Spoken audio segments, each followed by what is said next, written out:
peace and freedom, is also a right for all peoples of the world to live freely and peacefully. We shall do our peace not only in our part of the world, but also contribute in safeguarding world peace and security.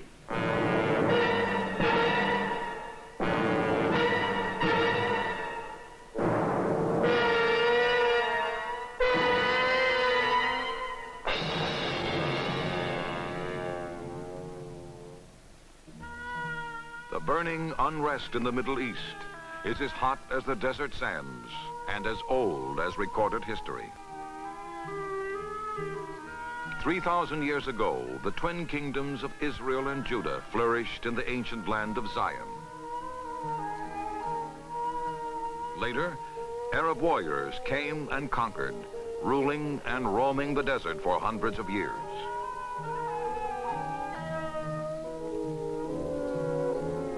To Jews and Muslims, the city of Jerusalem became a symbol of age-old conflict and bitter dispute.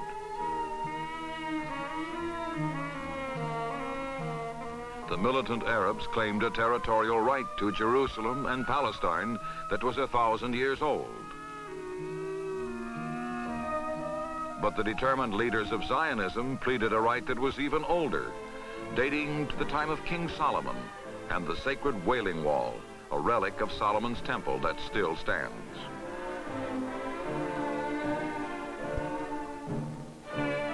In 1948, David Ben-Gurion, the George Washington of Israel, led his people and his country to independence.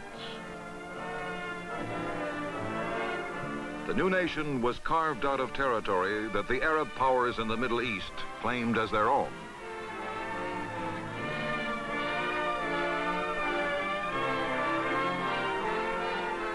Independence had been won. Now freedom must be secured.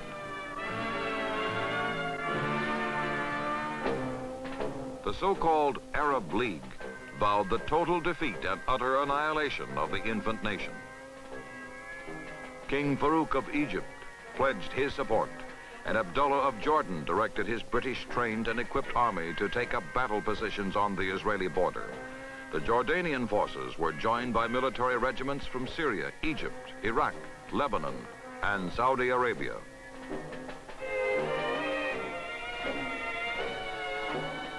Israel stood alone, one nation against six. The odds were great, but the young country's love of freedom was greater. Her people, who wanted only peace, took up the weapons of war.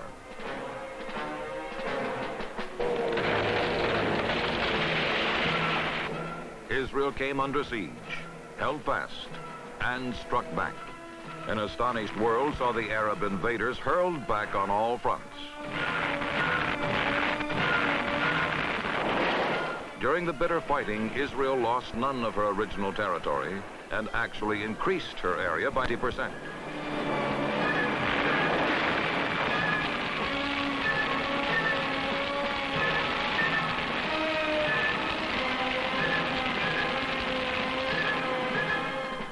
Within a month, the Arab troops were in full retreat, and the United Nations was able to arrange a truce.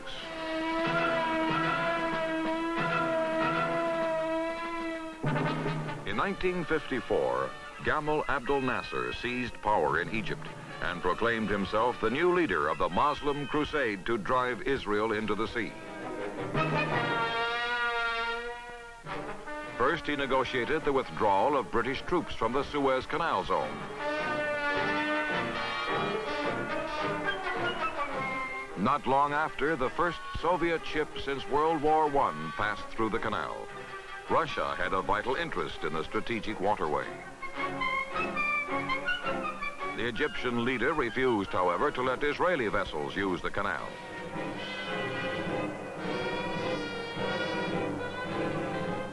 Once again, the Muslim nations of the Middle East encircling Israel, outnumbering her in population, 60 million to 3 million, plotted new and provocative actions. Nasser negotiated a military alliance of Arab nations to include King Hussein of Jordan and King Saud of Saudi Arabia.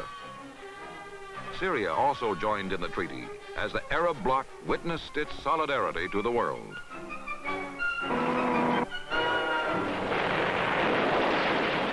In November 1956, Israel invaded Egypt to wipe out border bases that, she said, had been used to attack Israeli villages. Within a week, France and England intervened on the side of Israel. French paratroops dropped on the canal zone, while British invasion units waited ashore below.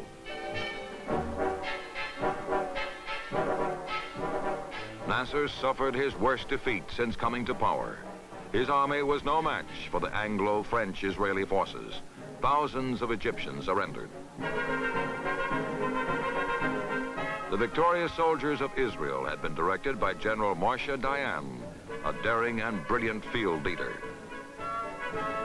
The Israeli army was in complete command, the victory secure, when the United Nations acted, and with American backing, Secretary General Dag Hammarskjöld persuaded the British, French, and Israeli forces to lay down their arms and withdraw.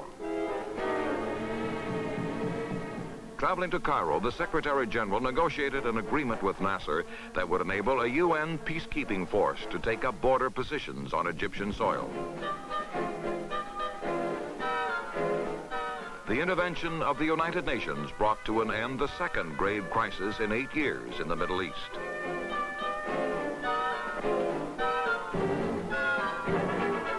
But again, Israel had extended her borders. Again, her conquests had displaced tens of thousands of Arabs from territory claimed as their own. And again, no real basis had been found for a lasting peace. Hailing the UN intervention, Nasser claimed a great Egyptian victory. And throughout the Arab world, he was compared to Saladin, hero of the Crusades. As the years pass, the Egyptian leader begins to speak of still another holy war against Israel. Military. Then in 1967, the Egyptian leader turns to the Gulf of Aqaba to translate threats against Israel into provocative actions. In a dramatic announcement made in Cairo, Nasser tells the world that the Strait of Tiran, controlling access to and from the Gulf of Aqaba, is being closed to Israeli shipping. While the United Nations struggles to preserve the peace, Secretary General Oufant is informed that Egypt will no longer allow the UN peacekeeping force to remain on her soil. Israeli aircraft go on alert as Egyptian troops move into the... Newspaper headlines record the start of the war and the smashing success of the Israeli forces. The swirling sands of the Sinai Desert become a dusty road to victory as armored units rout the enemy and race ahead. The story is the same on all fronts. The soldiers of Syria are fleeing for their lives. In 72 hours, the Israeli assault sweeps to the banks of the Suez Canal. Casualties are light on both sides as the Egyptian troops... And with the same ease that they reached the shores of Suez, the victorious armies achieve another objective, the Sharm el-Sheikh, commanding the Strait of Tiran. General Moshe Dayan, what our allies had lost in the war. Premier Alexei Kosygin comes to New York to attend a special session of the United Nations General Assembly, called to discuss and debate the newest crisis in the Middle East.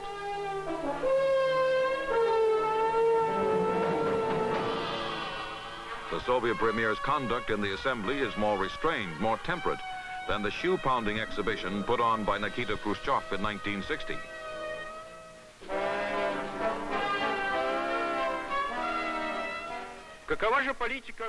But Kosygin's words are just as harsh, just as intemperate.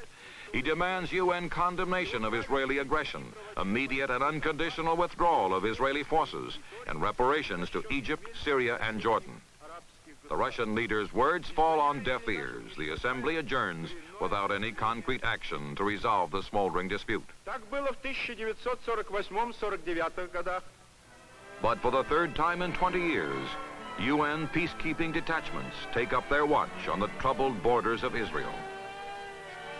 Large areas remain in dispute.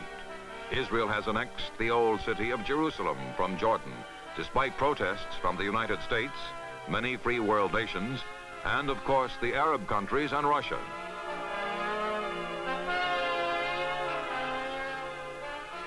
The war has created new refugee camps to add to the settlements that have sprung up in the desert since Israel first gained independence in 1948.